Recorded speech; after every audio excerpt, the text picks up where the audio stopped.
Hello everyone and welcome to another video here on White Coats and Corgis. Today I'm going to be showing you a clip from the Premed Experience, which is a free virtual event that I hosted back in March of 2023. Alright, let's go ahead and get started. Awesome, thank you so much. All right, let's see. Did you want to ask me one or do you want me to find one to ask myself? Sure, I'll take a look. So I saw a question here that I thought was really good. And the reason why is because I can certainly relate to this. For my undergraduate studies, I went to UC Berkeley, which is a large public school. Our general chemistry class, Chem 1A, had 1,500 students. So they had three lectures, 9 a.m., 11 a.m., 1 p.m., 500 students each.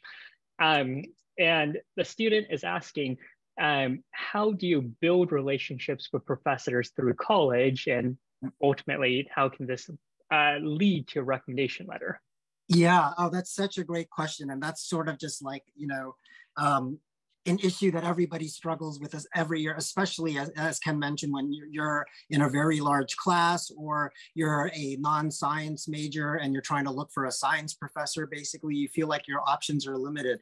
And it does, here's the thing, when you were in high school, a lot of the times things are sort of handed to you on a silver platter, basically, and you don't have to make that effort to reach out, make connections, network, and all that kind of stuff.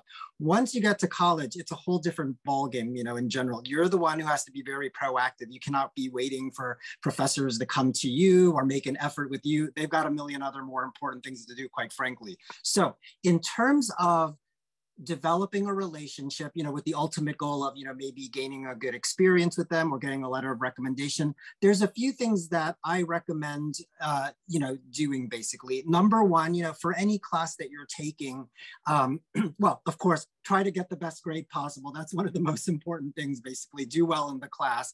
Second of all, a lot of times these classes, even large, small, whatever, they often have review sessions before every, exam or a final or a midterm or something like that. I remember when I took like my calculus class, I used to go to every single review session, even if I understood the material well. I mean, sometimes you learn new things in the review sessions, but from a strategic sort of networking perspective, I think that's a great time to come with, prepared, genuine questions that you really want to ask, that you really care about asking. And that's a great time to ask such questions, ask such questions.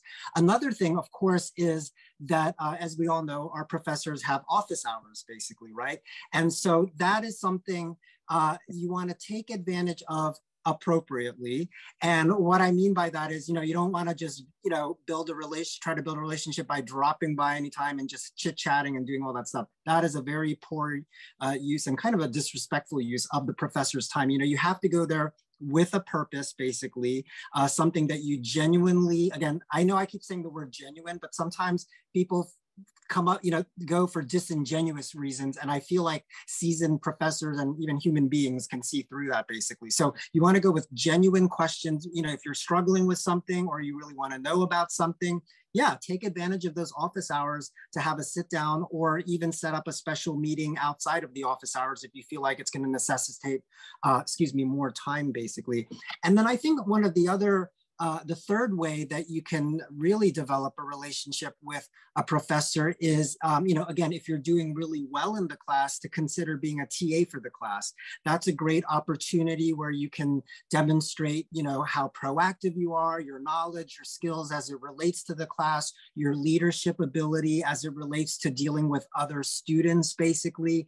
And oftentimes some of the richest, the best quality letters of recommendation can come from that because they're able to observe you and really detail the things that you've that you've done, basically. So that would be my recommendation for building relationships, basically.